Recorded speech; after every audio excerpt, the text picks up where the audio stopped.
Violencia, criminalidad y robo van en ascenso en la Ciudad de México de manera más que preocupante y sin que conozcamos las causas exactas que lo originan.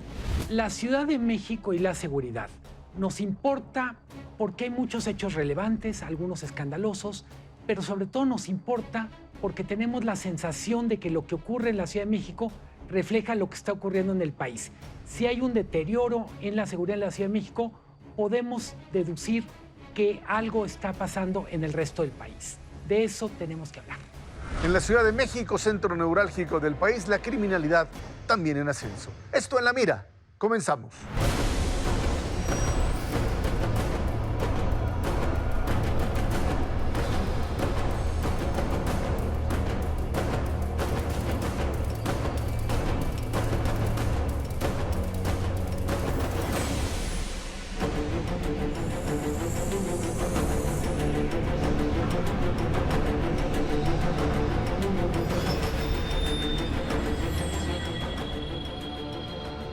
¿Qué tal? Estamos en La Mira. Bienvenido Luis Miguel González, Ezra Shabot, con un problema creciente y alarmante en la Ciudad de México. Nos hemos vuelto a preocupar y a preocupar mucho por el ascenso de homicidios, el ascenso de delitos como robo a transporte, robo a transeúnte, y no hay una explicación clara de qué está pasando.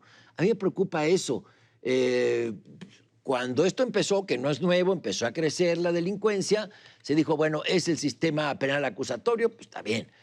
Pero esto no tiene reversa. Al contrario, asciende y asciende de manera muy peligrosa, como lo que vimos en Plaza Arts la semana pasada, y que fue realmente un escándalo con sangre y con muertos. Mira, yo creo que esto tiene que ver, primero habría que hacer la detección. La Ciudad de México logró conseguir los mejores niveles de seguridad durante el gobierno de Marcelo Ebrard, cuando finalmente se logró consolidar una policía única, una policía con capacidad de control, y ahí pues se presumía de eso, de un gran control y de una capacidad de disuasión hacia el crimen como tal.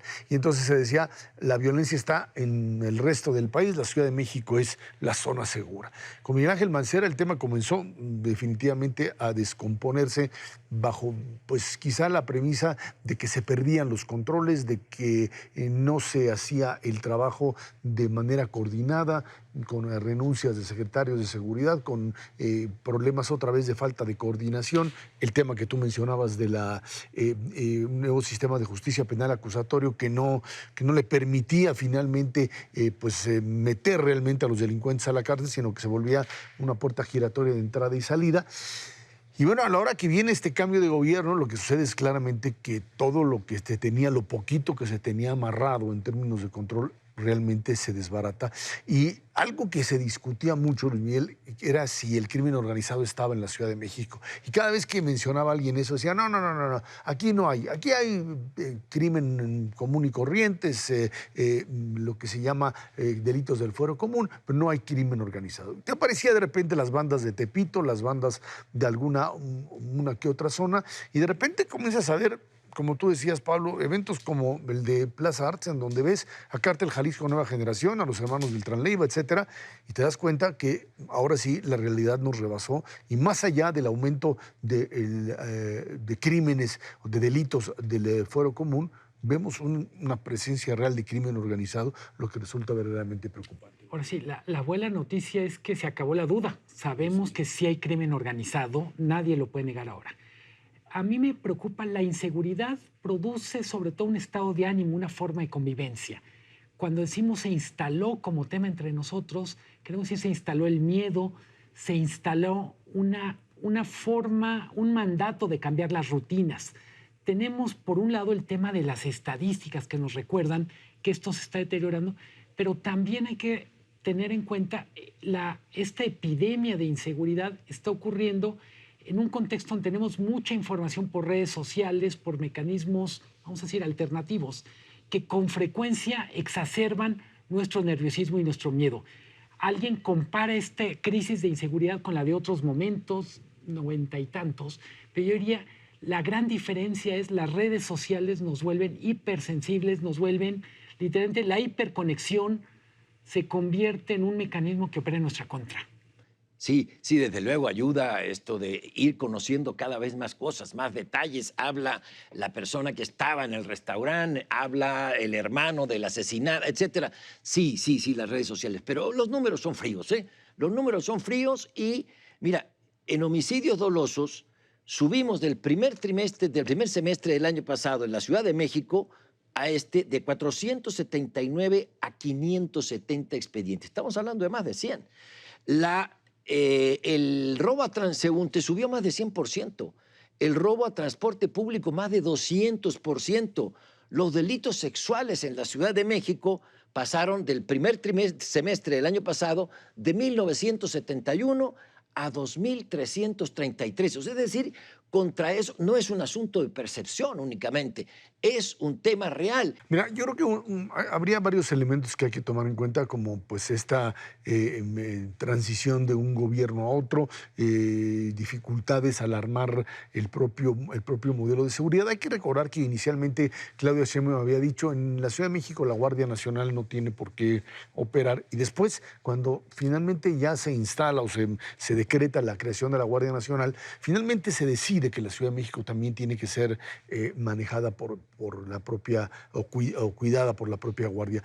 Y la Guardia lo que requiere para la Ciudad de México es, pues policías hay un montón. La Ciudad de México es de las ciudades que mayor cuerpos policíacos tiene. El problema creo que deriva es del tema de la inteligencia, de la posibilidad de encontrar datos que te permitan ubicar precisamente la forma en la que procede la propia delincuencia organizada, cómo tiene capacidad de moverse en distintas delegaciones, la presencia o la alianza entre grupos pequeños que originalmente se dedicaban pues, a delitos menores, y de repente su interconexión ya con las grandes bandas, lo que te obliga a establecer pues, una estrategia totalmente diferente. Tenemos una delincuencia cada vez mejor organizada y unas fuerzas del orden que no terminan de organizarse. Me parece que ese es un cóctel terrible para explicar qué está pasando. Y sin afán de discutir con Pablo, yo diría, no es pelearnos con las estadísticas, es además de las estadísticas tenemos una percepción exacerbada por la cantidad de información que tenemos, y yo diría incluso como una ausencia en la política pública de un mensaje que tranquilice o que permita clarificar algunas cosas. El episodio de Arts, hubo varias versiones extraoficiales que terminaron enmendando la plana a la primera versión oficial. Ese tipo de cosas sobre un mismo hecho contribuyen al nerviosismo. Ese era mi único punto y coincido. No, sí, tienes razón, tienes razón. Y lo que pasó en Plaza Arts, pues no, te demuestra la falta inclusive de profesionalismo. Decir, tomar por buena la versión de la detenida, decir, fue un asunto pasional, con 40 casquillos, estaban coordinados con otras personas en el restaurante, en el estacionamiento, es decir, sí, como que nos falta mucho en el ámbito policíaco, pero nunca, siempre hemos tenido esa deficiencia, la deficiencia inteligente que tú señalabas. Pero otra cosa, otra lección que quiero entender, y creo que no estoy en lo equivocado, lo que provoca el alza de la criminalidad no es la guerra contra el narco, es la guerra entre narcos. Eso es lo que estamos viviendo, por lo menos en este sexenio no ha habido lucha contra el narco, pero se matan por ellos. El fin de semana hubo 46 ejecutados en todo el país. Al día siguiente de lo que sucede en Plaza Arts, 4 personas torturadas, mutiladas, asesinadas en el Ajusco. Es decir, son guerras entre grupos, y no combatir al narco no me parece una buena idea. Ahí se detonó el alza de la criminalidad, es cierto, el alza de muertes dolosas, pero si no lo hacías, creo que estaríamos mucho peor. Tenemos un hecho irrefutable, y es que los criminales son cada vez más profesionales, cada vez más sofisticados. Es decir, mantienen la capacidad de hacer actos brutales, un asesinato a quemarropa, pero ya operan en ciberdelitos, ya operan moviendo dinero con formas cada vez más sofisticadas. Yo diría que en paralelo tenemos que nuestros cuerpos de seguridad no han avanzado con la misma velocidad. Tenemos, en teoría, cámaras que nos darían muchísima información que permitirían prevenir, pero para decirlo de manera brutal, no es lo mismo poner cámaras en Londres con la policía de Londres con Scotland Yard que poner cámaras en la Ciudad de México con nuestros cuerpos policíacos. Claro. O sea, el mismo número de cámaras da mejores resultados allá porque entran en un sistema mucho mayor organizado, mucho más profesional del uso de inteligencia. Sí, definitivamente. Y el otro factor que sigue, que gravita en el tema del incremento de la violencia y del robo, porque estas estadísticas de robo, hay 250, 260% más de robo en transporte a transeúnte, en transporte público, perdón. Es gente que se queda sin su quincena, eso duele. Es gente que llevaba esto para comer el día y no tiene para comer ese día y se lo roban. Eso es delincuencia porque, más o menos parecido al otro fenómeno, porque hay impunidad.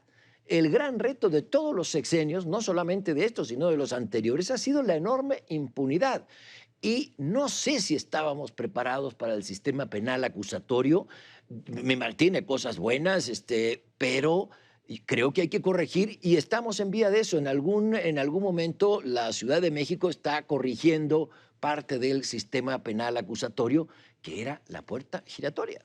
Y yo creo que ahí habría que añadir un elemento. Es cierto que el hecho de que esté la policía centralizada y no, digamos, municipalizada, es un elemento positivo. Si tú empiezas otra vez a entregarle a cada jefe delegacional, no funcionan, es cierto. Yo creo que sectorizada sería todavía peor, porque entonces sí empezarías a ver un pleito interno, quién se pasa, quién le corresponde. El problema radica fundamentalmente, y creo yo, en el hecho de que esa policía centralizada carece realmente de los instrumentos no materiales. Yo insisto en los instrumentos. Tiene la cantidad de elementos suficientes, tiene el equipo necesario, lo tenía anteriormente, lo pueden hacer. No tienen ni la capacidad coordinadora ni los sistemas de inteligencia, han sido rebasados totalmente por la criminalidad.